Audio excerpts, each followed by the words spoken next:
Poker's legendary champions, next generation stars, and tireless ambassadors of the game, sharing their wisdom and guiding your journey to high achievement on the green felt. This is Chasing Poker Greatness with your host, Brad Wilson.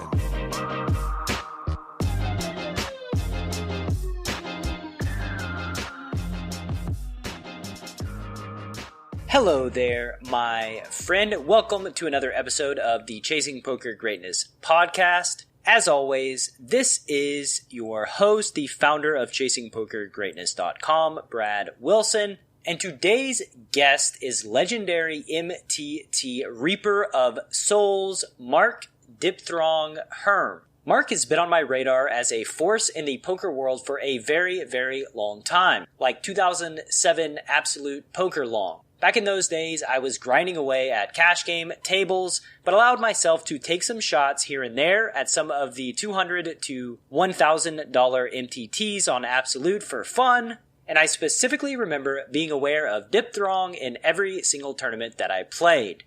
The fact that he's still doing extraordinary things in the world of poker all these years later does not surprise me one bit. What was very surprising to me was just how alike Mark and I are. We're about the same age, we've been playing cards for about the same amount of time, and we both lean towards the intuitive side of poker more so than the analytical side. I'm also extremely grateful that he's a genuinely open dude who isn't afraid of discussing some of the more taboo areas of the poker lifestyle, like struggling with mental health and Adderall. In today's episode, you're also going to learn why Mark bashes GTO every chance he gets, how Elliott Rowe has been especially impactful in Mark's career, why Mark only plays on Sundays, and much, much more. And before you dive into today's episode, I just wanted to take a moment to let you know that this interview is brought to you by PokerWithPresence.com. If you want to get in the zone and play your best when you need it the most, visit PokerWithPresence.com. And now, without any further ado, it is my absolute delight and pleasure to bring to you a man with a face way too handsome for the world of podcasting, the legendary Mark Herm. Mark, good afternoon, sir. How you doing? Good afternoon. I'm great. I just got a workout and a meditate and a walk in. I'm a big fan of walking outside. It's the shit. And sitting in the sun. Why do you like walking outside? I actually just started during this like COVID thing. I never used to do it ever. I had this massive fitness bet. I guess it wasn't. I won 25K in this bet to get from. I went from 23% to 9% body fat, and I must confess, I think that scale that I used was like the scale at the gym that weighed that checked your body fat percentage, and I think that it was fucked up, and I don't think I was ever close to 9%. But I got into fasted cardio, and a lot of it was after I would lift weights, I would go for long walks. And I just realized that it just like put me in a way better fucking mood. I don't know if it's like being in nature or what, but yeah, I'm like all about it now. Yeah, I think our spirits need the outdoors, to smell the outdoors and feel the sunlight on our skin. We're attracted to nature as human beings. We're attracted to the ocean, right? Like the ocean, to me, just sitting in front of it, it calms me down, and it's like a powerful force that I can't really understand, but I just know that like going to the beach is very therapeutic for me. Yeah, it's weird. I never even really felt like that before, though. Honestly, before this experience, I never as a kid, I like going to the beach and shit. But I feel like I kind of just figured this out recently, just from sheer like doing it and feeling better. And it wasn't, it's not something that I'm thinking about. Like, people like think about like I'm going to meditate and become like, it wasn't like that at all. I personally just discovered it. But yeah, you're right. It's fucking, there's something weird going on. It's bizarre. Yeah, and that's the best kind of meditation. That's the best kind of working out, when you just do it because you want to do it and you feel compelled to do it. That's when it's the most valuable, right? Not when it's like an obligation. I mean, we're poker players, and as poker players, I think it's like part of our code that we're resistant to anything that tells us what to do. At least maybe I'm projecting onto you, but that's how I feel. Like somebody tells me what to do, I'm like, ugh, I don't want to do that thing already. Yeah, for sure. I'm the same way, for sure. I think what you said is a good like metaphor to life too. Like Like, okay, so that's the best kind of working out, the working out that you like to do. And I think that about like everything. Like, I think like, I don't believe in like, I got to do something that I really dislike to get to this play. I don't subscribe to that really much at all. And I want to clarify though, that there are hard things, right?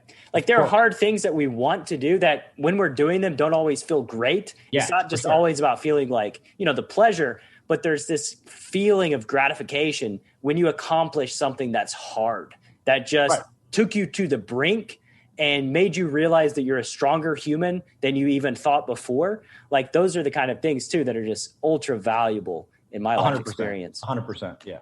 And how old are you, Mark? 35. So you're 35. I'm 36. I know that you've been playing cards for a long time because I remember back in my Absolute Poker days, I can't even remember my screen name on Absolute Poker, but I know that Dipthrong was in the streets battling, Imperious, another battler in the streets, Sorrel Mizzy from those days. Tell me, how'd you get into this world of playing cards? I actually have a crazy story that I've never publicly said to anyone. I don't know why. I think I forgot about it, but like it's kind of a brag. It's like my like bankroll like history of my life. I deposited $10 on Ultimate Bet and never went broke from that. Like I just went straight up, or like, you know what I'm saying? Like I never came close to going broke once ever, which I haven't really talked to that many people in poker that had like similar experiences. Maybe a few, but yeah, that's my brag story. But I got into it kind of like everyone did at the time. I just watched it on TV. I watched Moneymaker. I played 5-cent limit poker heads up against my dad during the time, and I started to notice certain patterns in his game. He's like horrendous at poker, like one of the worst poker players that you've ever met. He was very passive, but I picked up on very quickly that he would try to rep paired boards, like always, like it was his thing. And I never told him that, like I knew that he would do it, and I would like 3-bet him on flops like that as it started. But yeah, I got into it like that. I actually started playing Limit Hold'em. My first book that I read was David Sklansky's like Limit Hold'em, or like, and the Theory of Poker, like really dense, like Hold'em for advanced players, right? Like that was the first one. Exactly. That was the fucking. Me too. I went to me and you are very similar. Right? Yeah. What? I went to Books A Million and I was like, which book is for me? Hold'em for advanced. Yeah. I've never played this game, but I think I'm advanced already. Let's get this one.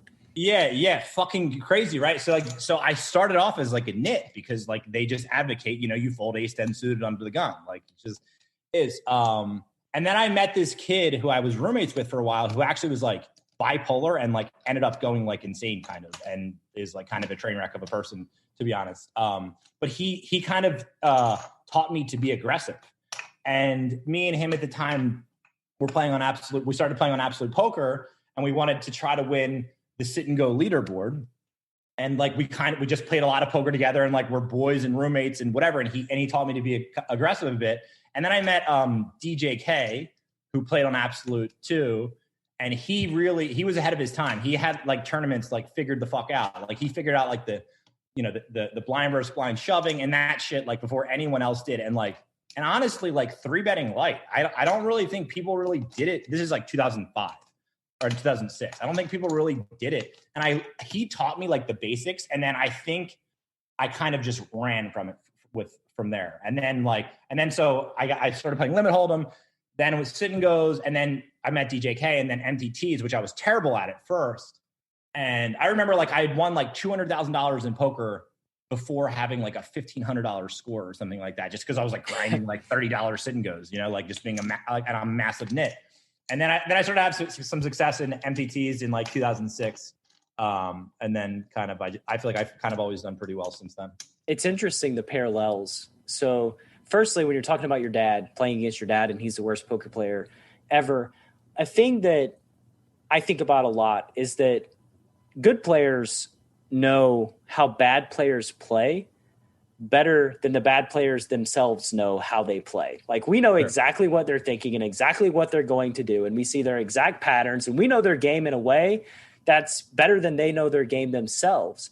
And there's a parallel from, your $10 deposit. Like my one deposit on Party Poker was like $75. And my journey was different than yours in that it was very calculated. I had a friend who, as it turns out, is kind of bipolar and a mess of a human being. And I don't know where he's going right now or where he's at right now. But in the beginning, he's very, if you go through a manic stage of your existence, like he's very strategic, very intelligent, very smart, very curious. Right. And we pushed each other. And I saved up $3,000, moved to Florida with the aim of being a professional poker player. This is like 2004 when like nobody even knew that professional poker player was a thing. And I deposited $75 on Party Poker, arbitrarily decided, I'm going to play 5-10 limit shorthanded. So like I ran it up to like $300 and I was like, oh, cool. Now we're going to go to 10-20. So like one night go from 75 to like a dime. And then once I have a dime, I'm like, oh, what do I do with it? I'm just going to play a 200. So I just like buy in straight to like the nightly 200s on Party, which were like $200K guaranteed, and get like fourth. And then all of a sudden within like... Wait, you got fourth the first night that you played, like deposited or no? It may not have been the first night, but it was within the first like 4 days. Wow, that's amazing. That's such a bad way to start a career, man. I mean, obviously it turned out fine for you, but it seems like the worst way. It could be in different circumstances. I think if I were a different human, it could have been a lot worse, but yeah, for sure. My nature, despite that, experience that I just went through, I did have a bankroll of like, whatever, 5 or 6K. So I could redeposit on Party if I busted out my, my 1530 shorthanded roll of $700. But that was kind of how it started for me. And that was like, I'm still living on that initial $75 deposit that I made back in probably 2004. That is amazing. Can I actually ask you a question? Because this is something that I've seen around on Twitter, and it kind of irked me, and I'm not really sure why, but I see people, I think Pads said it, and I actually don't like this person. I do not like Pads. I'm not a fan of his. I don't know him. He's very well known. He's a great poker player. And I say this about very few people. He is a very great, he's the man. He's very good at poker for sure. Has it figured out, like whatever. I just don't fucking trust him. I think there's something wrong with him.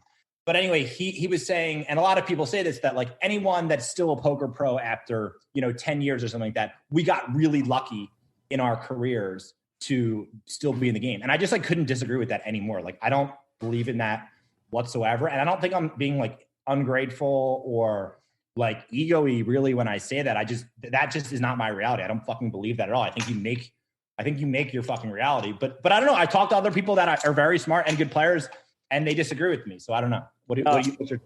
I agree with you, and it irks me too. Here's the thing that gets said that irks me is like, what if you just stumbled on the right strategy to use in the right game?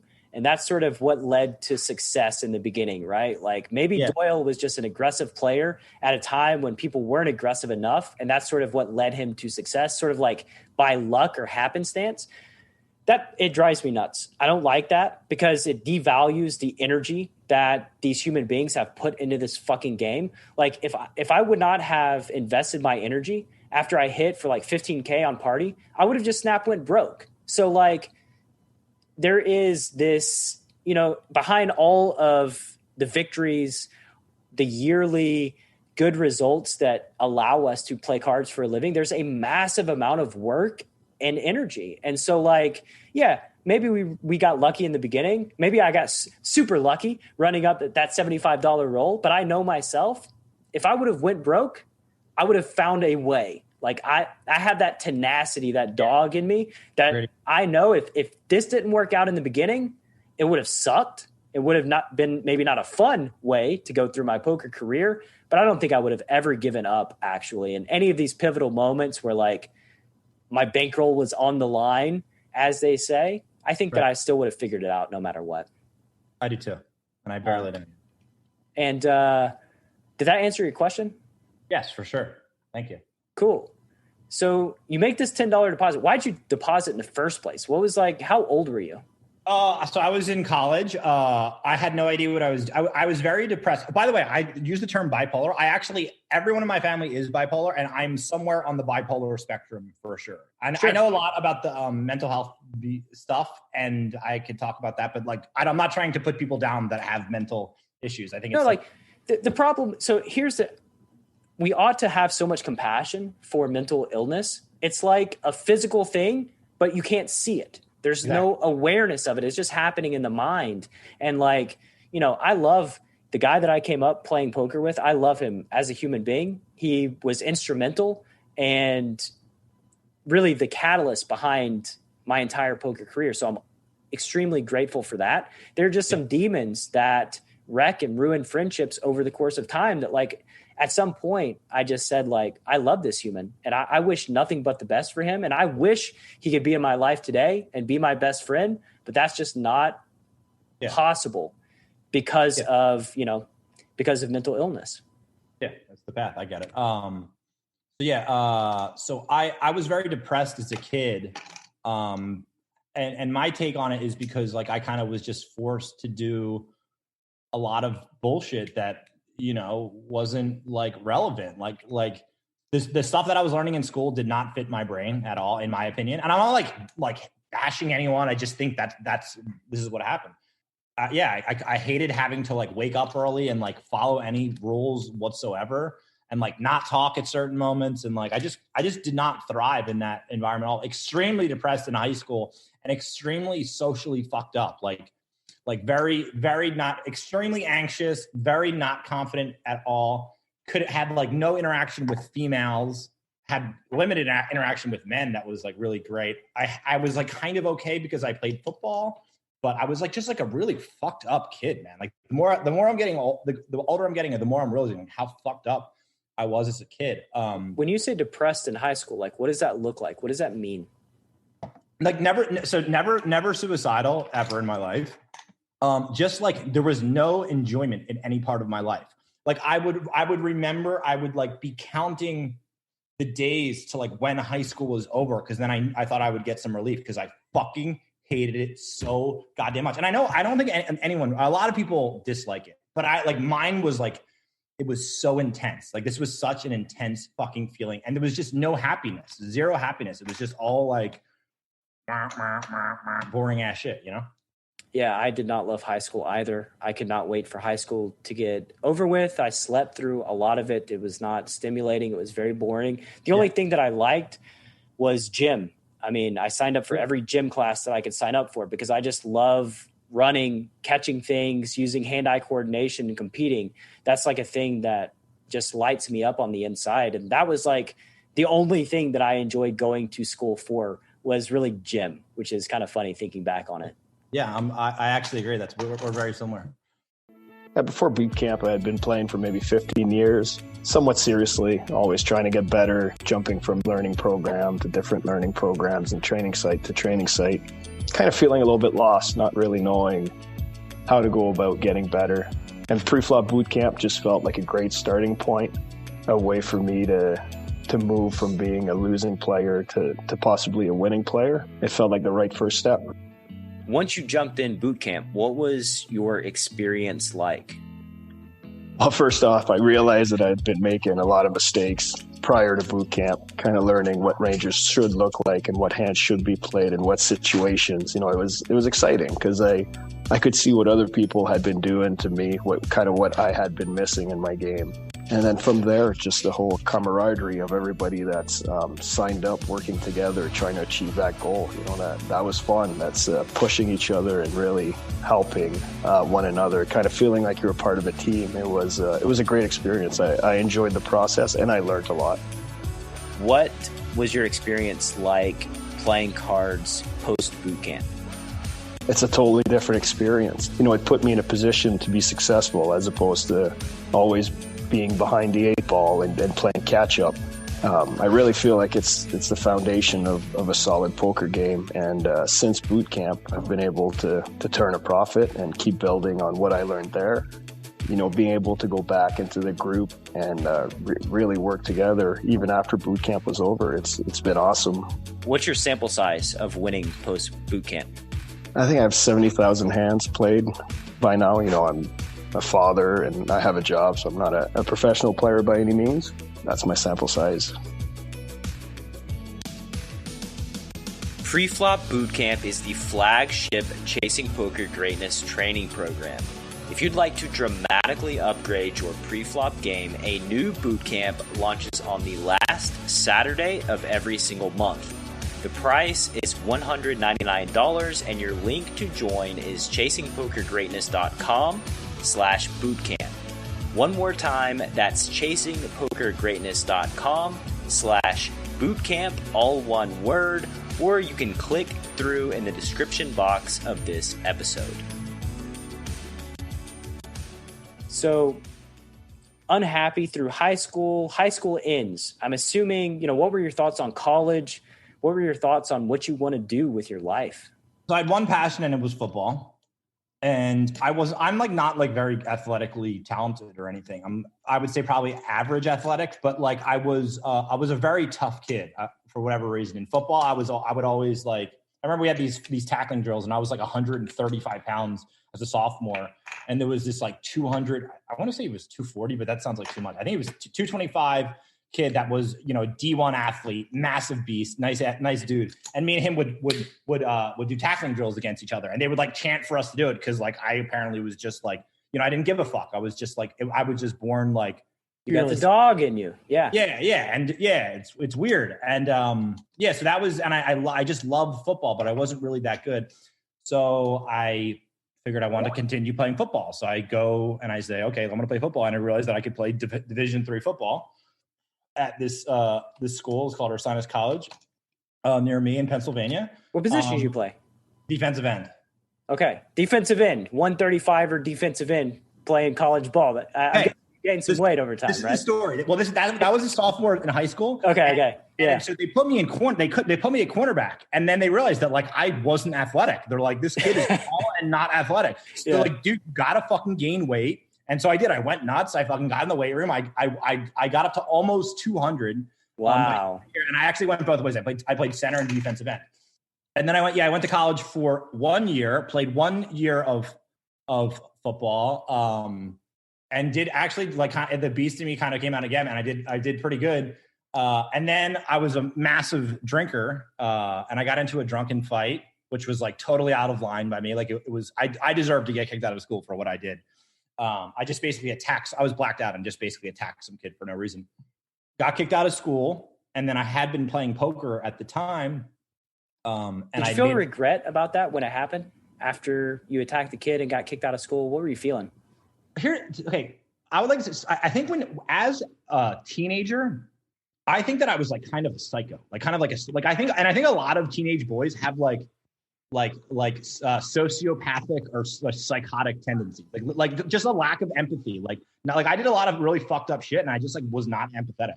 I don't know, that's how I was at the time. At the time, did I feel bad? I think I felt more selfish for myself. I think it was more like, fuck, I can't believe I did it. And I would say the emotion I felt was more like shame, guilt. I hate myself.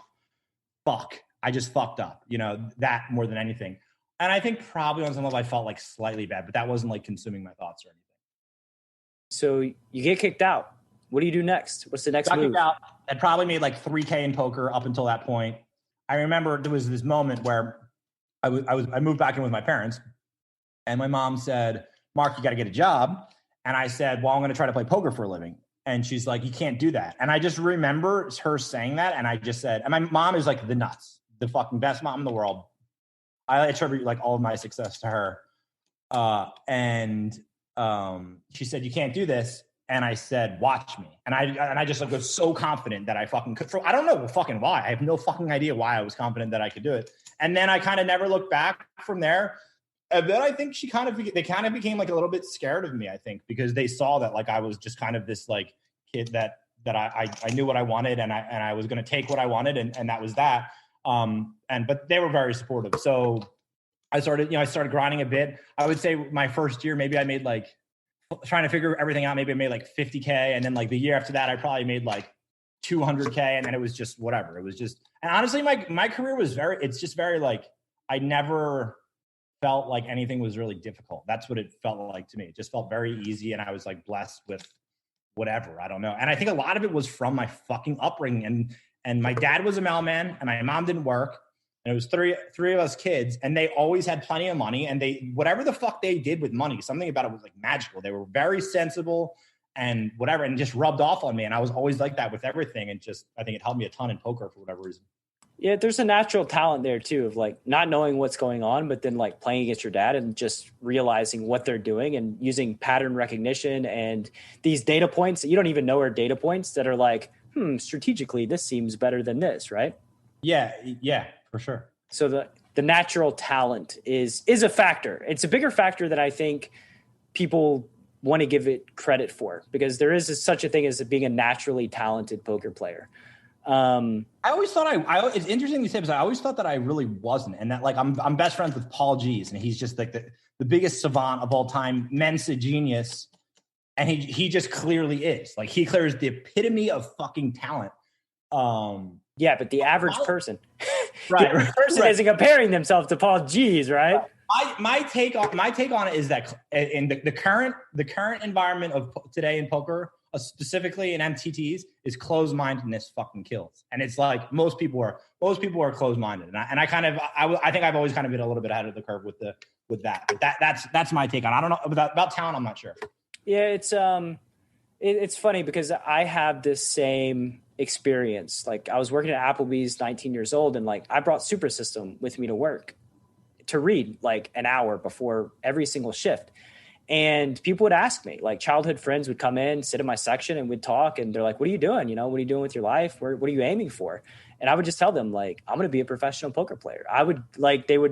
People would say, like, there's no skill in that. Like, you can't make a living doing that. Like, I remember getting Super System and being like, what the fuck is this? This is like 500 pages of like nothing, just fluff that means nothing, right? Like, it was a personal thing for me, like the same way that your mom said, you can't do that. Like, people told me I couldn't do it. Like, it bounced off of me like it was nothing, because I just kind of had an intuition that this was a path that was viable and that I was specifically constructed to be able to thrive going down this path. And I just did it relentlessly. Well, can I ask you another question? Why? Why do you think that you were like that? Like, that you were just a gritty motherfucker that kind of just always succeeded? Like, why do you, what shaped you into that? So I don't know the specific answer, but I can talk about my attributes as a human. I love puzzles. I'm intensely curious, and I'm never one to just accept an answer that I'm given.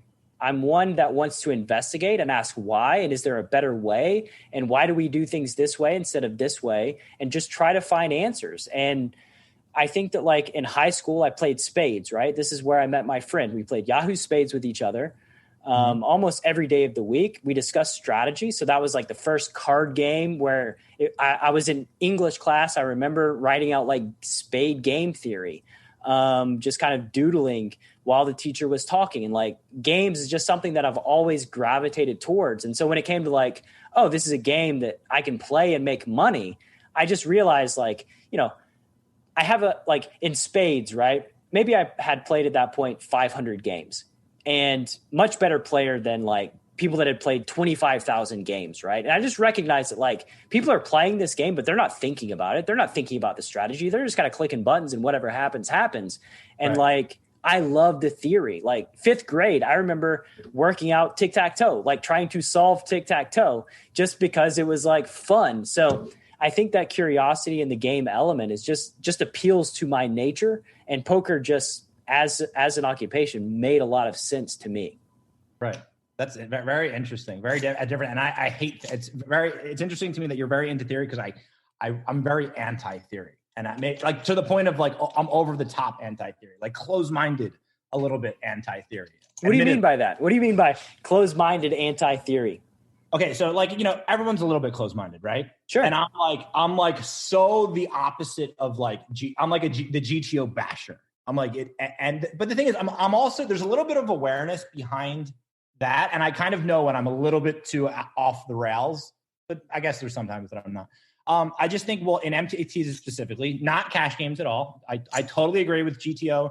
in cash games. You probably shouldn't, to be honest. The thing is, I don't know. I'm saying this as a fish too, because I don't know. I'm not a cash game pro. Okay? I'll tell you my thoughts on cash GTO. Not on Ignition, but go ahead. Yeah. No, I'll tell you after, you tell me about your thoughts on MTTs and GTO and the theory. So it just, so in MTTs, everyone's balancing, and there's just absolutely no reason for it, because you're never playing enough sample size with people for it to be the right method. Like everyone's acting like everyone has a fucking microscope on you, looking at your game, knowing what you're doing blind versus blind with this range. No one fucking knows, man. We're playing 12 tables on a fucking Sunday, and it's just mayhem. You're not paying attention. Everyone has different screen names. Like it's the Wild West again. You're very rarely having a ton of history with someone where you really have to be balanced. So it's more just about doing what fucking works and learning experientially what the fuck works, and specifically how to play against bad players. Because if you're playing your game to just be great against good players, then you're not playing in the right fucking games. Like, I want to play in games with people that suck. That's why I only play on fucking Sunday, and I'm only playing in like certain tournaments and whatever. That's what's fun to me. So I think all of this GTO stuff that is going on right now is great for poker, because like everyone's fucking it up in tournaments, at least. And they're listening to people, like they're listening to Doug Polk, who's like awesome, like, and like very smart and whatever, but like he's not like a tournament specialist, and like they're just like misapplying shit, and it's amazing, and it makes everyone play like very like face up and like actually, in my opinion, unbalanced. Oh, they play so unbalanced. GTO, this dogma of GTO, I talk about it a lot with Nick Howard, because he kind of went down the path of like, this was an anchor for him. And so he dove into the GTO cash game path harder than pretty much anybody. And it brought him to a point of severe suffering, to the point to where he was like, this is not fucking working. Like, I need help. Like, what is happening here? This is not the answer. And my experience with GTO, ironically, was when it was presented to me as a theory, I pretty much dismissed it pretty much out of hand from the very beginning. It didn't jive well with my experience playing poker. It didn't jive well with me as like this system that could take you from like a beginner to being a crusher. And like, as time goes on, and I sit in on like webinars sometimes with tournament crushers, and they're, breaking down these hands, and they're showing these charts of all these different boards and like the size you should be betting. And like, they run it in Pio, it spits out an answer, and it's like, well, okay, so calling, raising, and folding are all actually okay some percentage of the time, right? Like, how is somebody learning from this? Like, when you can justify any action at pretty much all points of the decision tree, how do you learn from that, first of all? And then second of all, human beings are emotionally driven creatures. And that emotionally driven creature is inherently not going to be balanced. They're inherently not going to be random. They're incentivized to play a hand like, say, king, queen off, right? Say the, MP raises, and we're 3-betting king, queen off from the cutoff 50% of the time. Like, this is a decision that's going to be driven based on your previous experience with king, queen off. So if you 3-bet it the last time and you got stacked, you're not going to 3-bet it the next time, right? And then if you win a big pot, you are going to continue 3-betting it. And just by the very nature of us being driven by emotions means we are not balanced. We are not able to be really random. And so it's caused a lot of harm in the suffering world, harm and suffering in the poker world. And to be honest, I'm with you in the sense that like, it gives this illusion of mastery. And that in and of itself is enticing and alluring, but it's made the games good for like the last 5 years. The games are still fucking good because people have bought into this dogmatic belief in GTO, game theory optimal, that just isn't based in reality. And like something that this illusion of balance, for instance, in live cash games. So many times I've faced a river decision and I'm like, I've got the perfect bluff combo. I ought to be bluffing with this hand. And then like a voice in the back of my head says, this fucker is never folding. Right. Like, why are you doing this? And then I do it. And then he like snaps me off. And then like that voice is like, what the fuck is your deal? What is your problem? Like, you knew he's snapping it off. Why are you like, you're torching money just for this illusion of feeling good about yourself, that you're balanced in these spots? Like, this is so stupid. So like, yeah, I'm with you on the GTO train. And also like, there's just this misunderstanding that GTO is the optimal way to play in specific situations when there are data points that can be node locked that Pio will give you a separate answer that is actually optimal for this situation. But like, we're inputting variables. We don't even know whether they're real or not. We don't know if they're based in reality. That's the huge part of the problem, I think, is you need to assign accurate ranges for people, and people are not doing that right. And in order to do that, you have to be good at poker already. But I will say this, I think that the guys that do use GTO correctly, which it's probably like 10 in the poker, in the MTT world. I think it's like 10 fucking guys. I think that they incinerate. I think that they're very fucking good. And I think also my brain does not work with the GTO shit or studying, like my brain. Other people's do. And so I'm not trying to say that it's not a viable thing if done correctly. I think it is. I think actually a lot of good learning can come out of it. But it's for such a select few, because I think there's so much misapplication going on. And also it shouldn't be used in a ton of different games, and there's better ways to learn across the board. But I am open-minded to it being beneficial if done properly. That's my theory. It's just hard to do it properly. And like the benefit of doing it properly, right? The benefit of doing it properly and just getting a baseline behavior is that you can recognize when people are deviating from baseline. And when they deviate from baseline, then you employ your exploitative strategy to exploit that. What's kind of interesting and ironic is that the great players intuitively navigate those situations very, very well anyway, because they can intuitively see that, when we check back turn and villain bets river at half pot, that like that is a range where they bet 75% with their value, or they bet 75% plus, and then like 50% is just a section of the range that ought to be called because it's not as value heavy, or maybe they don't value bet as thin. But like basically good players can navigate these situations already naturally on their own. So it's not ultra beneficial. But, if you're Jason Kuhn and you're battling in like the ultra high rollers of guys who will be making close to optimal theoretical decisions regularly, then it benefits you to understand what they're doing and why they're doing it and why it's a thing, and your counter strategy. But like nobody who runs across these freaking animals in the wild, like almost nobody. Very rarely. Yeah, very rarely. Yeah, like I'm thinking of like Ike. Like I'm thinking of Ike, like someone that plays without like their emotion. It's probably like Ike and like a few other guys, and it does make them tough.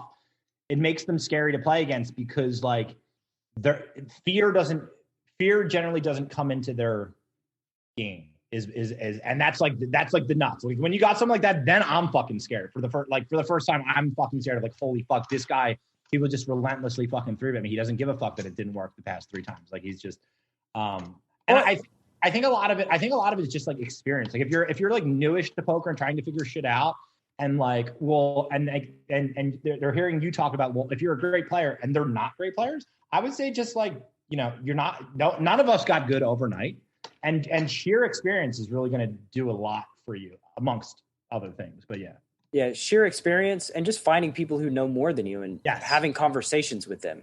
Like those are things that can like expedite the growth and learning process. Yeah, I literally would say the same as I think that's been the most beneficial thing for me, is talking to other people about hands.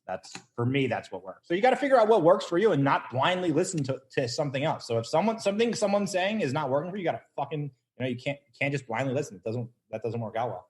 Yeah, and I love what you said there about Ike, and that the emotions don't come into play, right? And this is like the good players are typically.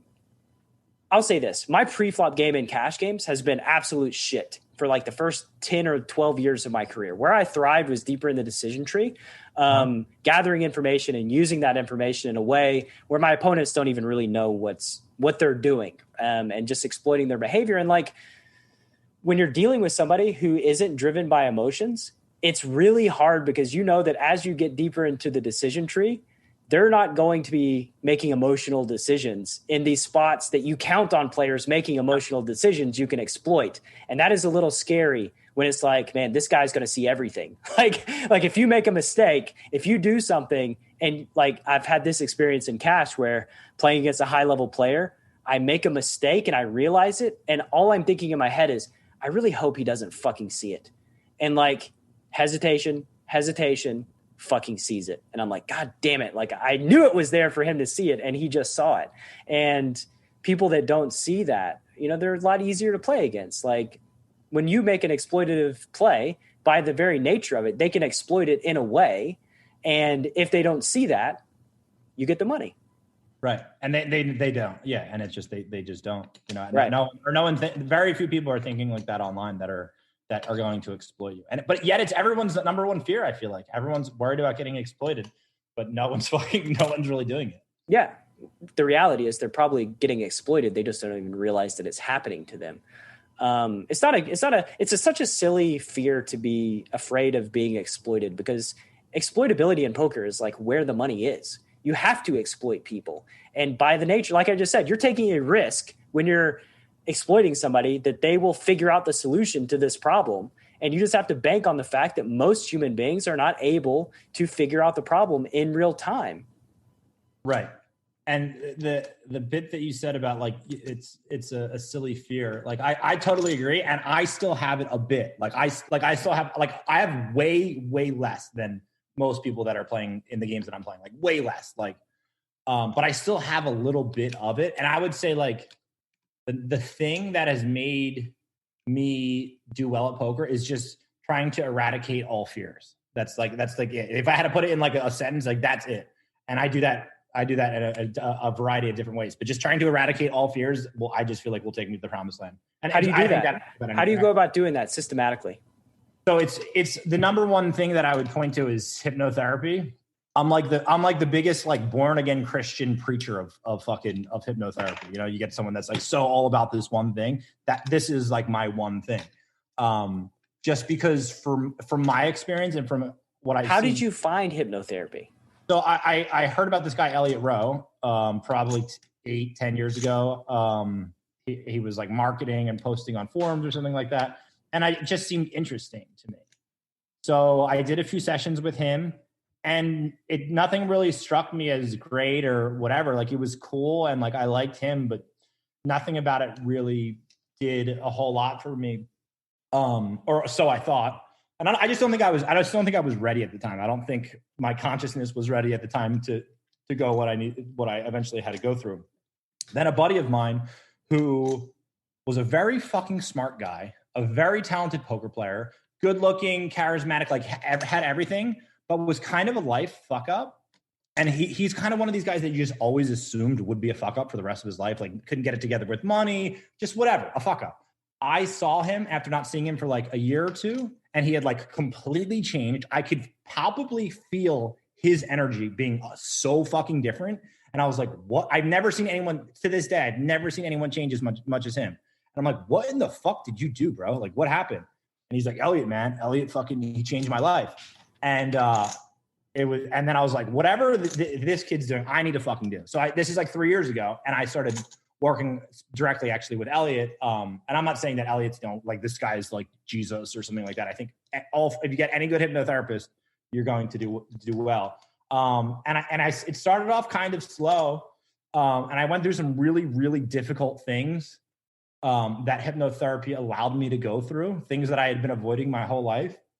And it just like, it made me change as a person. And so now still, I'll go into a session and review how I played on Sunday and review anything that like came up that I felt was, not great. And he's great at like spotting shit that like seems like something's off. And then we'll go into it. We'll go into, where is that coming from and try to eradicate it. So Elliot Rowe, previous Chasing Poker Greatness guest, I've been on his podcast as well. He's a, genuinely great dude, extremely intelligent. Tell me, you mentioned something that piqued my curiosity, that your friend's energy had palpably changed. Is there any way that you could explain what you mean by that? Because this is a thing that is very interesting to me, this concept of energy. I wonder if I can. It's a good question. Let me think about that. Definitely, like in a very easy way to describe would be like, okay, so there was no more victim mentality in him, and he was very positive. But being around him, okay, I have people in my life, close to me in my life, that are drainers, a draining, sucking force. And I've asked other people, and they can describe similar experiences with these people. This guy turned into the opposite of that.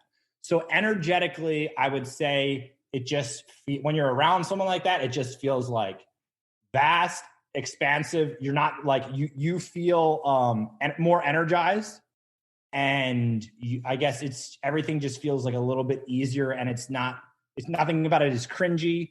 And it's I think, yeah. And it just, everything seems to like flow better when you're in the presence of someone like that. So that's what it is. And maybe I could sense it in him too. So I'm not sure what it is, if it was really coming from me or him, but I could sense in him that he felt that way or whatever. Yeah. No, it's a tangible thing that I've experienced in my life too. Just being around happy spirits and recognizing that when you're in the presence with them, you feel better about yourself. Like you just feel happier and more energetic, and you just smile a little bit more. It's a weird part of the human experience that I think is fairly unexplainable. I don't know that there is a rational explanation for it, but I will say that like I'm getting the sense that this intuitive nature, your ability to sense energy, is something that works well for you at the poker table. Yeah, I'm cautious of being crazy, right? Because like my brother is like off the deep end, like bipolar 1, like really he had a psychotic break and just went off the deep end, and like really he's just not right in my opinion. Mark, first of all, I just want to say before you carry on, like, this, for me, this is a safe space, right? Where we're speaking the truth and what we really believe in. And I have spoken on spirituality, maybe not exactly on this show, but on another podcast that I just went on, and my kind of out there beliefs on spirituality. So like, yeah, there's no judgment for me. I can't promise about the audience, but whatever. Yeah. If they do it, they do it. I appreciate that. And also too, I didn't feel any at all. Like, just so that that's like good. It's good that you're doing this, because I felt zero judgment. And also too, when you messaged me to be on the podcast, it was I just responded with, that's so fucking weird, because, and I was just telling my buddy Paul this, I was looking at Twitter and I saw you on my feed and I didn't really know who you were. And I just said, for whatever reason, I would like to be on this guy's show.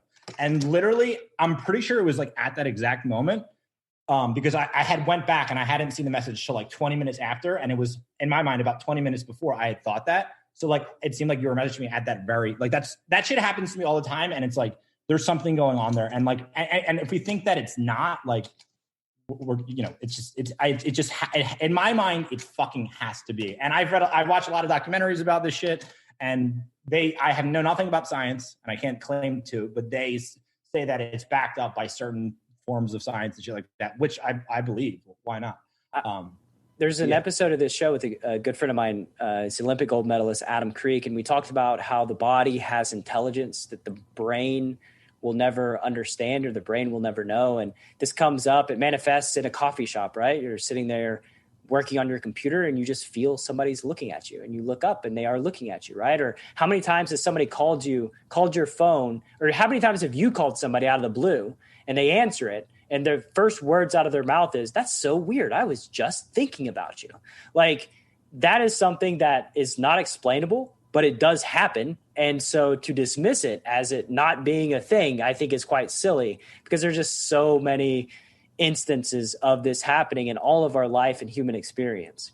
Right. Totally. I totally agree with you. And I think since my brother kind of went off the deep end crazy, and that's kind of in my mind, I always try to, and I don't want to come off cross as like crazy or something like that. So I always try to kind of like look at everything a little bit more rationally. And if I'm having like manic thoughts, or like very like expansive, big thoughts, to like kind of check myself. And I'm like, is this actually reality, or am I just like fucking like like high on like serotonin? Like which is it? So I try to check myself with it. But the reason why I was saying that is you said that me being able to read people's energy helped me in poker. And I have been toying with the theory in my head. And this is probably going to open me up to sound quite crazy, is that I feel like when I'm playing, I can connect with people's emotions, that I can like feel their emotions. Now, I'm very open to being wrong about this because I think it could be simply just me having a lot of experience and knowing how people react and kind of like jumping to conclusions, and those conclusions happen to being right often. But I don't if I had to put my money on it one way or the other, I would say that I actually can emotionally connect to people when we're playing at the same table online and fucking feel shit. And maybe it's not that crazy of a statement because it's really just like intuition, but I can like I have like lots of actual experiences where I feel like it's happened and I felt like completely confirmed that I was like right and that I could like feel fear in someone or something like that, or feel strength in someone. Yeah, I mean, it's the intuitive alerts that you get at the poker table are somewhat unexplainable, but I actually agree with you that when I'm playing live poker, here's the thing that happens. I'm playing live poker. This one player has been tight for like 3 hours. They're just kind of fucking around, just like invisible. And then all of a sudden I get involved in a pot with them with a marginal hand.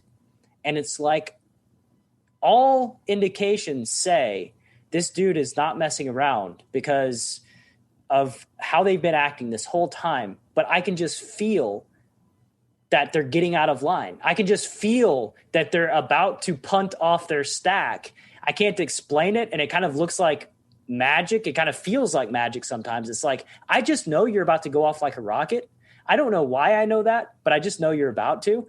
And then it happens and I'm right. And like, I've had too much success playing this game in an intuitive way my whole career to discount these feelings as not being real. Whatever it is, I don't know what it is. I can't explain it. And online, it's the same. I feel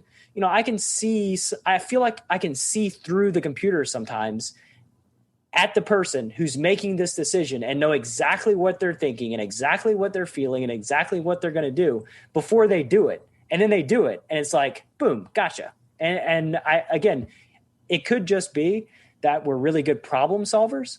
And that we're able to think like fish better than the average person. I don't know. I don't know exactly what it is in the virtual space because that is like, super unknown territory, at least in a physical setting of live poker. Like there is science backing, an aura, an electromagnetic pulse that emits from all of us in the same way that like you meet somebody in life. Has this ever happened to you? You meet somebody and you realize immediately this is not a good person. I feel like that. Yeah, I feel like that often for sure. Right.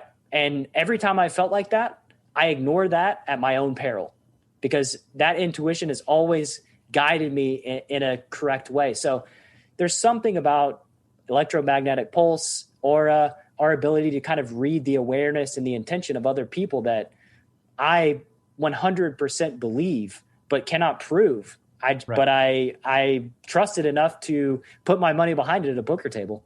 Yeah. So Troy, I couldn't agree more with what you said. And a lot of like the naysayers to anything would say, well, science can't prove it. But like a thing that like has been occurring recently, like we don't know anything really. Like science has not proven like what is beyond this universe. We don't know fucking shit. We don't know why we're here. We know nothing. So, and science hasn't proven that has science proven that like, there is other universe, like, so there's obviously unanswered questions. So if there's some unanswered questions, then like we should probably be questioning more than we are, so that I just think it's just like a bad way it's just like a not smart way to think. Yeah. You got to check out that interview that I did with Adam Creek because he doesn't know anything about poker. Like he literally knows his head from a hole in the ground, but he's a high performance coach, Olympic gold medalist. So like he's all about neuroscience and all of these things. And he said in our conversation, I was explaining to him like the difference between analytical and intuitive players. And like, he got it immediately. Right. The nail in the head. He said, well, if you look at the spectrum of intelligence and how people are constructed, some people are going to be on this side where they're like ultra intuitive and they go with their feelings and they trust their feelings and that's how they are. And on this side is like, kind of like the autism, strictly analytical person that is only using their analysis and the analytical part of their mind. And if these two people get into an argument on the internet about which strategy is better, which one's going to win? This dude that's acting on forces he doesn't fully understand, or this guy that can fucking explain every single detail of what they're doing? Like, the analytical player will beat the shit out of the intuitive player 10 times out of 10 on the internet in an argument. But that doesn't mean that they're better poker players or that they know more. They're just able to express their analysis in a logical way that makes sense and can win an argument. Wow, that is like a mind-blowing thing that you just said. That's crazy. That is so crazy to me. I never thought about that. And I feel like that too. I feel like I can't explain shit. Like when I'm talking to people, I'm like, I don't know, dude. I can't really explain whatever. That's amazing. It's interesting that you said that he knows nothing about poker, obviously, but he can understand it. Elliot too, the same way. Like Elliot sucks at poker, and he's the nut. Like he's the stone fucking nuts. He'll randomly say something to me. I'm like, it's so crazy how much you understand about poker not being a fucking fish. Like it's bizarre to me, but it also kind of makes sense. Like I get it. Like everything is like a metaphor to everything else. Yeah, like when he said that, like he didn't even. I mean, it just blew my mind. I was like, holy fuck, that is like the most intelligent way to describe this argument that I've ever heard. And I've never heard anybody think about it that way. All I've ever heard is like, field players are shit and don't be a field player, which to me, like that, I find that particularly insulting because I go with my gut almost 100% of the time and how I feel based on a situation. And that has led me to success. And it's like, that minimization of like the feel aspect of being a poker player. This is another GTO problem, by the way. You get intuitive guys, players who arrive at the correct conclusions intuitively, who try to use GTO as their mode to improve and get good at poker when they're naturally not analytical. They're just going to fucking suck. And they're at being GTO. Like it's going to hinder their progress because they're not tapping into their strength. Right, 100%. Yeah, it's happened to me in different ways. This was before GTO happened, but I remember people would make up these like rules about certain things. Like in MTT, you can't raise fold with like under 20 big blinds. And like, so I started that. So I was like, I had an insecure moment. I was like, fuck, man. Like, I really don't know my shit. Like, I'm not like, I don't know anything. And I was listening to someone that was like not a good poker player either. I don't know why, but it was my own insecurity. So I started listening to this kid, and for like a year, I played bad.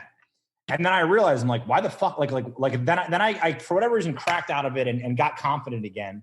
And then realized that like, I'm never going to fucking do that again. Like I'm never going to fucking subscribe to someone else's theories about shit if I don't actually believe it. And I think so much of being great at anything like does come down to like confidence for sure. Yeah, just being able to execute and trust yourself to make the right decisions and your ability to problem solve. Like, this is everything in poker to me. And like, if I've ever tried to change or imitate somebody else, it's always proven disastrous because that's not where I thrive and that's not how I thrive. So like to the listener right now, understand how you're constructed as a human being. Maybe you're on the analytical side and GTO can do wonders for you, understanding the baseline strategy and how to deviate. Or maybe you're on the intuitive side and that's the part that, you know, you need to go with and use to find success in your poker career. And from what it sounds like with you, tapping into your intuitive side has proven successful for years and years and years straight from the get-go, right? Yeah, and I would say like this year more than anything, it's weird because I've been playing poker for like 15 years, and for the past, I would say like from like 2012 to 2019, I didn't really take it very seriously at all. Like there was no like real like drive or anything. It was just like kind of in the background of my life, and like I had success at one point. I had success at one point in my life from poker, and I was just kind of like, you know, set up financially well because I did good at poker, and that was kind of it. And then this year I had a financial goal in poker, and I started working on poker with Elliot because I hadn't really worked on poker with Elliot. It was more like interpersonal stuff, relationship issues, shit like that. And so I having a goal, by the way, is like the fucking complete nuts. Like I never really realized that until recent years. Having a goal and having something to aim for is the complete shit. What's the goal? What was your goal? My goal was 500. I just play Sundays, and my goal was 500K profit. Yeah, 500K profit. And I hit that by, I think June or something like that. And I more than doubled it, which to me at the time at 500 felt very, very, very tough to do. I think that was like a very lofty goal. And then I changed my goal to 1.5 million 4 months ago or something like that. And how many tournaments do you play on a Sunday? Like, what does that schedule look like? I play, and the thing is, I'm also like not playing the highest stakes. Like I'm not playing like 5Ks and 10Ks often. I did do well in a 10K recently, but I very rarely play them. I would say I play now. I've shifted into a new phase in my poker life, and I play very fewer tables than I used to, which is very new and different for me. This is like the past 2 months. So I would say on a Sunday, I play 35 tournaments ish, something like that. But that's kind of a guess. I'm not good at numbers. I don't know. It could be 60. I'm not sure.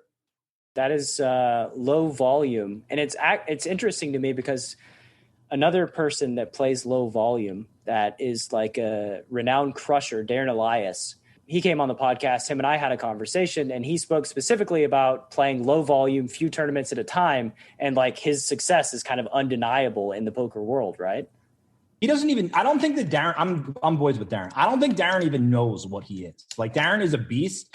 And I don't think that he really knows. Like, I don't think that he could like articulate it or is even aware of that, like how he is, how he's like such a savage. And like, he's a massive intuitive savage, you know, but I don't think he knows that really. But yes, he shreds. Darren is a complete shredder. The way he described himself was whatever the opposite of ADD is, that's what he is. He has the ability to just focus on one thing for like an infinite amount of time. Whereas most people get distracted and bounce around. Like he goes to play a live tournament, like there's no phone. He's like fully focused and engaged and in the moment for every single decision throughout the entire tournament. Yeah. And I think that says it right there. And like, that's the thing that I would harp on to, you know, guys that I back or whatever. They'd be like watching football in the background. I'm like, what?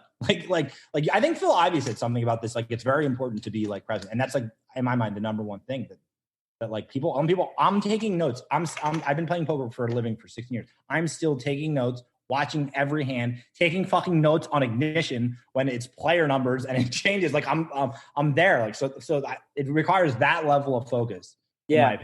Great. And Darren saying that he can do that, it just makes so much fucking sense to me because he's just present, you know? I think we're all great on some level underneath it all. And if we can just be there with the presence, then it'll come out. This is a great plug for Jason Sue's Poker with Presence book, by the way. This is just being present in the moment while you're making all of your decisions.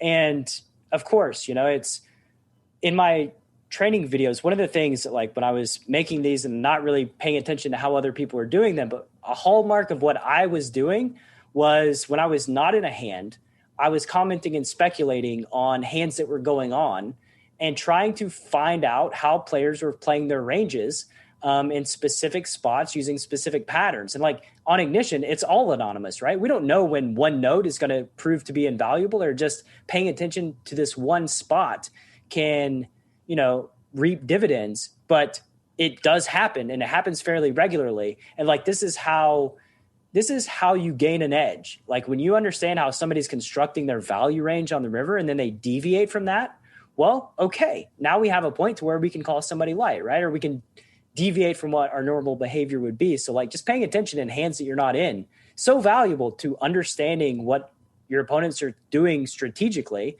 and then taking advantage of that. Yeah, totally. Here's a great point. Here's the GTO. Like, here's the thing that bugs me. When somebody described GTO like this to me, that whenever I make a decision, it makes me indifferent to what my opponent does. And like when somebody described it to me in that way, I thought, this is fucking stupid. Why would I want to make a decision where I'm indifferent to what my opponent does? Like, this seems like the silliest way to go about playing cards that I could ever imagine, because it's like, you're not even using the skill gap. You're not even using the edge to like take advantage of their tendencies. And that's crazy to me. Yeah. And I had guys that were doing this in like the big 55 on Stars. I'm like, dude, you're an idiot. I'm like, why? Like the specific thing, what happened was the board paired on the turn, and he had defended this happens a lot. He defended the big blind, and it was like came like 10-8-6, and he like check called a flop with an 8, and then the turn came in 8, and he led, and I said, "Why are you leading? Like just don't take this hand like in like for a single thing. It's just more the theory behind it." Yeah. And he couldn't answer the question. Like he could not answer it. He's like, because you're supposed to. Like that's like essentially what he said. He had nothing to fucking say. So if you find yourself not having the answers to something, there's probably a big fucking issue there, and you're just doing it because to do it. Copy and paste. Yeah, just doing it to do it. I mean, at least if there's a rationale behind it, then it's justifiable, right? Like maybe you're leading ace-9 there and ace-7, and like you have a strategy where like you have more 8s in range than villains, so like it's a good card for you to go ahead and start leading. But like when you're doing it just to do it, anything you do just to do, and when you dive a little deeper and you have no explanation, there's a fucking problem. That's an area that you need to explore and understand why you're taking the action that you're taking. Right. You've heard me talk early and often about how improving your awareness while you're playing cards so that you make better decisions in the moment and notice trouble spots that merit deeper consideration is one of the most valuable things you can do to make more money on the felt. In my conversation with the only 4-time WPT main event champion ever, Darren Elias, he told me that his ability to shut out all of the distractions in the world and fully focus on making great decision after great decision is his superpower he most attributes to his success. And you cannot improve your awareness at the tables without being fully present. When you learn how to stay fully in the moment on the green felt, you can finally have a clear path to becoming the absolute best version of yourself, which leads me to Jason Su. Jason is one of the foremost authorities on the planet when it comes to playing poker with presence. As a matter of fact, he even wrote the book on it. Here's a direct quote from Nick Howard at Poker Detox on Jason's ability to help you stay focused. Quote, "Jason's work is a new paradigm in poker and performance." End quote. And these aren't just empty words. Nick has put his money where his mouth is by hiring Jason to coach up the Poker Detox crew. And as a loyal listener of Chasing Poker Greatness, you know by now that I would not be promoting anything I didn't 100% believe would improve your poker skills and your life. So if you want to master your emotions and perform at your peak with presence while doing battle in the arena, you'd be doing yourself a grave disservice if you didn't check out Jason's work at pokerwithpresence.com. One final time, that's pokerwithpresence.com. So I want to segue to the lightning round, and these are just some sort of more standard questions that I ask my guests. Don't feel the need to answer super quickly, but the first question is: when you think about joy in your career playing cards, what's the first memory that comes to mind? Just being at my desk and like fucking, I like yell a lot on Sundays, and I'm like I'm saying absurd shit. Like I'm like, suck my fucking dick, like crazy shit, like fuck you, like what I'm just like yelling. And then I had this year I had it was like my first big score this year at 150K score, and I just like got out of my chair and I was like like this, and I was like so fucking pumped, and I felt like all of like the work that I had put in that year like kind of like came to a head, and I was just like elated. And this is, I know it's a lightning round, but I want to add my thoughts here too, is I think it's something that players don't do often enough. I see my students falling into this trap of not celebrating the wins and only ruminating and thinking about the losses or the hands that maybe they could have played better. And I think there's a real value in feeling the joy when you own somebody, the joy when you make a soul read, right? Like the joy when you win a 400 big blind pot online. Like you can celebrate that. Like it's okay. That's the emotion. Emotions are meant to be felt. So why not experience the positive emotions instead of just, discounting them and then ruminating on the negative emotions? Totally. I think like being your own cheerleader, and I've never even thought about it. And I've never said that term in my entire life, but like, I realized that's what I am. Cause I'm like talking to myself. I'm like, you can fucking do this. Like, that's the shit. Like that's helped me a lot. And I didn't used to be like that. Yeah. And if you don't do that, you're much more fragile. You're much less resilient when the shit doesn't go your way, right? Right. And that's the whole point of this journey is like, how do we make ourselves resilient when things don't go our way? Because the more resilient the person, the faster they can recover, the more successful they'll ultimately be playing this game. Yeah, you're so fucking right. That's a great statement. And when you think about pain in your career playing cards, what's the first memory that comes to mind? Hunting. I used to have this thing for years that was I guess it's like self-hatred or something. Self-flagellation. I don't know. I've never heard that word actually. It's like so here's how it manifested in my career early on. It was, I'd be playing a session. I would be winning. Say I'm winning like 3K or whatever, playing cash. And in my mind, what I'm thinking about are $400 in potential mistakes that I've made over the course of 5 hours. I'm not thinking about the positive. I'm only torturing myself and saying, what the fuck is wrong with you? You should be up 3,400. Like if you're a good poker player, you'd be up 3,400. What are you doing? That's sort of, self-flagellation. It's just like being that teacher in your life that just beats you down to a pulp. That's how I treated myself internally for a number of years. Yeah, me too. And I can't say that it's completely gone because I know I feel like I made a few big mistakes this weekend, and I feel kind of shitty about it, to be honest. But it's like massively changed for sure. Like, and it's weird. Once I started like not really feeling that feeling of like, fuck, I punted, fuck, I fucking hate myself. I don't punt anymore. Like it just doesn't. It's fucking weird. Like it's weird how like I start thinking that way and then it just goes away. It's like the criticism really was fucking me up. Yeah, for sure. We do a lot of damage to ourselves, man. This is what I was saying. Like, I don't know if it was the pre-call or at the beginning of this conversation, like coming up in this poker world, we just have to figure these things out. We have to solve these problems on our own. This whole mental and emotional side of the game that was rarely talked about when we were coming up. And like, man, it's a hard thing. And I wish that there were more folks around when I was 22 years old that could have helped me navigate in a way that didn't cause me as much suffering as it did. So next question, if you could gift all poker players one book to read, doesn't even have to be about poker, what would it be and why? It definitely wouldn't be a poker book, for sure. I would say I that's what I know for sure. I know it wouldn't be a poker book. I don't know. I think my life changed a lot when I read one of Eckhart Tolle's books. But which was A New Earth, which was like the second to A Power of Now, which is obviously massively popular, and it changed my world in some way that I can't quite describe.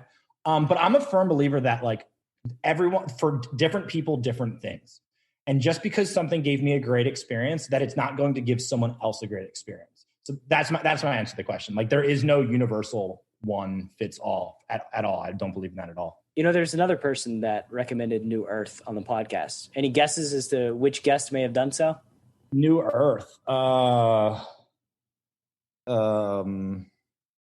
it was Galfon. I'm like the biggest Galfon fanboy of all time. I just think he's like the nut human, and he doesn't know me at all whatsoever. I'm just like he's like the one person that I'm a fan of in poker. Like, yeah, I was a Run It Once coach specifically because of Phil Galfond. No other reason besides that.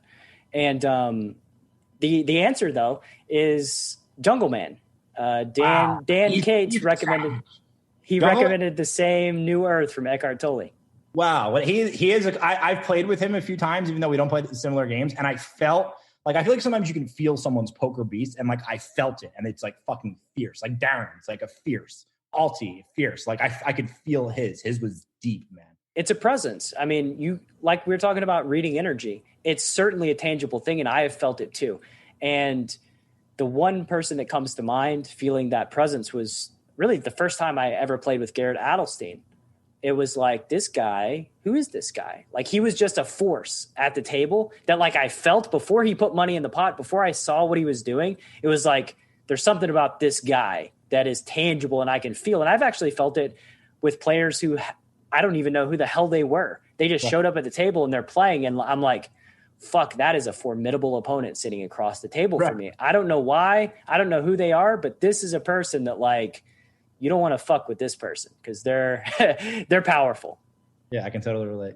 If you could erect a billboard, every poker player's got to drive past on their way to the casino or on the way to, their office to play online poker, what would the billboard say?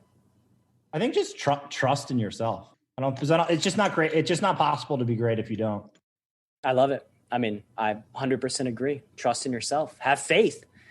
Have faith in your poker ability, even when people on the internet are saying you're stupid. Even when people on the internet disagree passionately with things that you're doing. If you feel like you're making the right decision, this is where the edge is found, first of all, by dissenting against the collective opinions.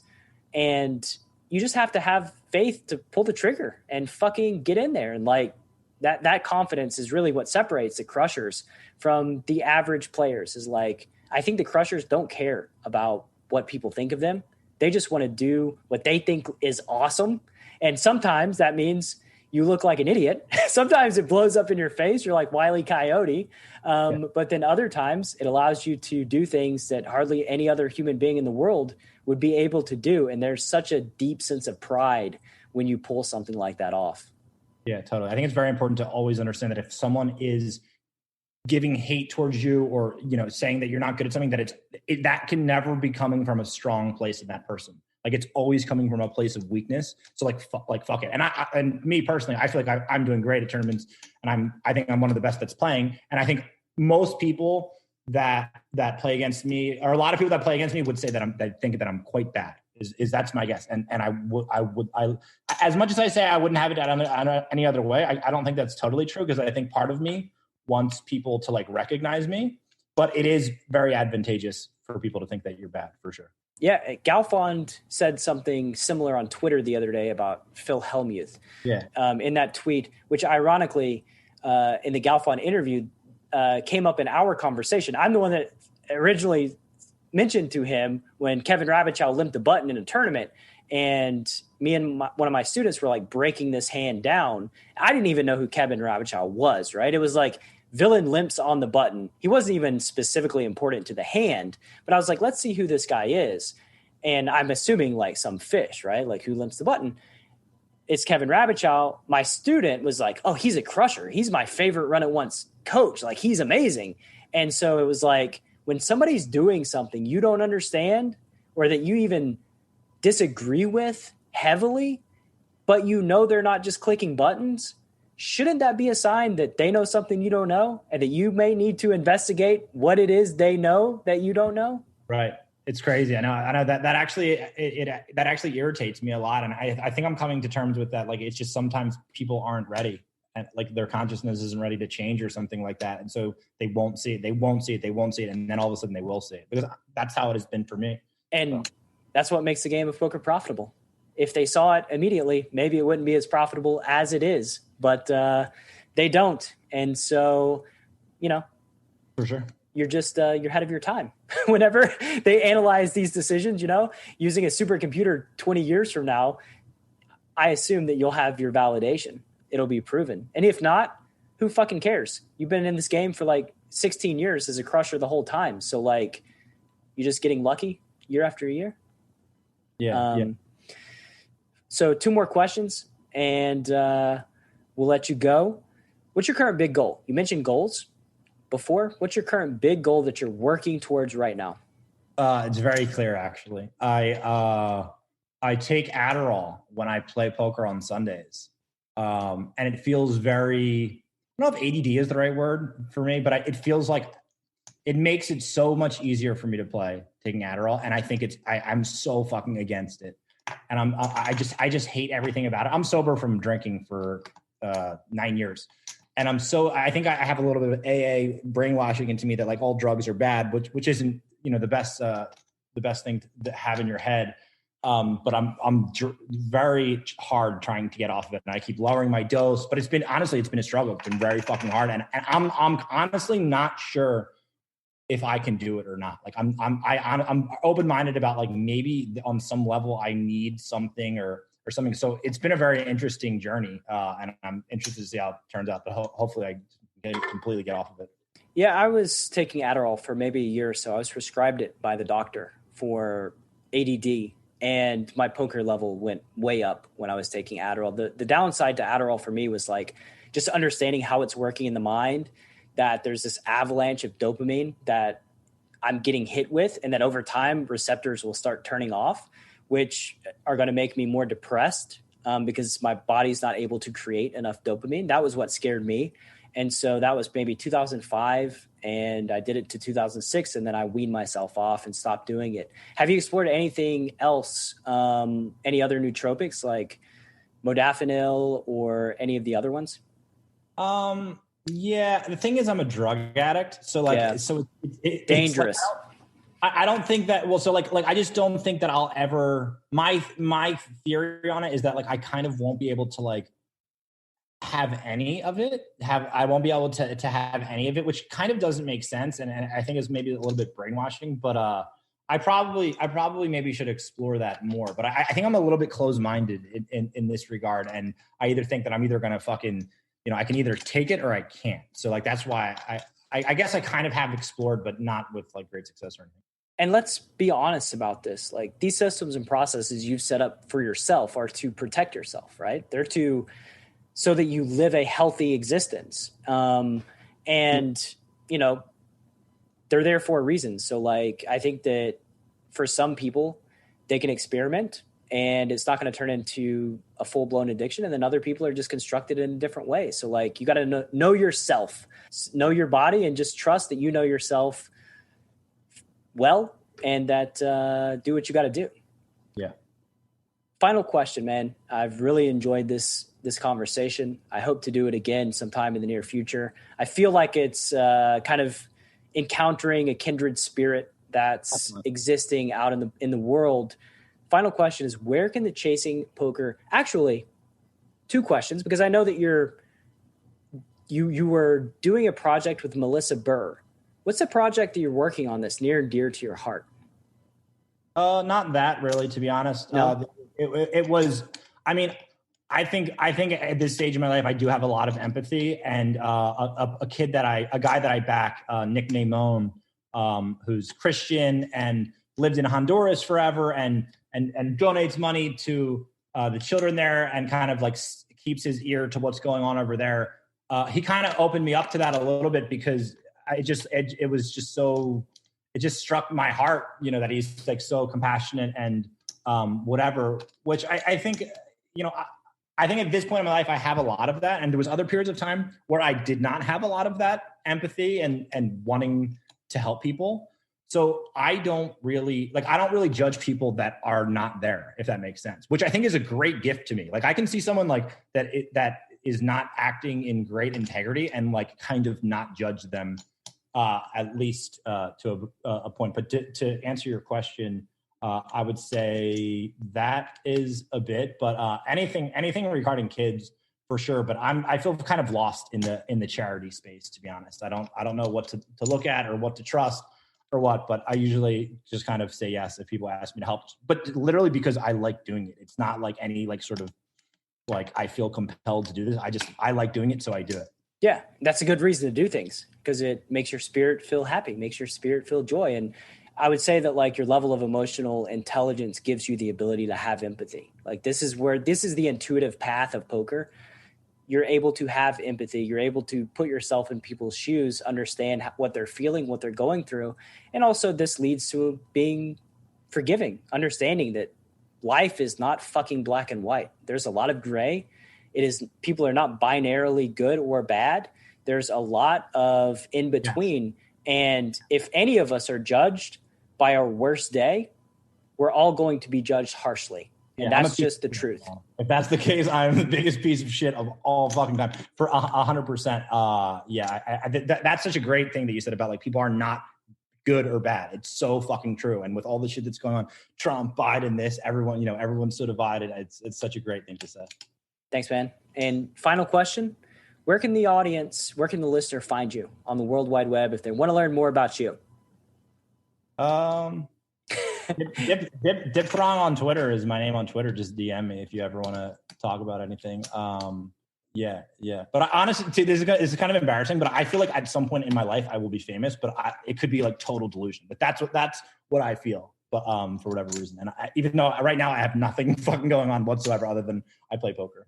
Ironically, Jungle Man said the same thing. He wanted to be a public figure. He wanted to be somewhat famous in the world, which is really interesting because I look at you two guys as opposite ends of the spectrum as far as like the analytical and the intuitive. I think he trends more analytical, right? Like he's more, on the like straight analysis of everything.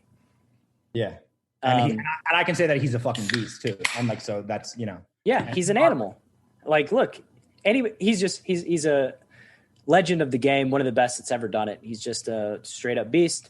As are you, sir. Thank you very much for your time and your energy.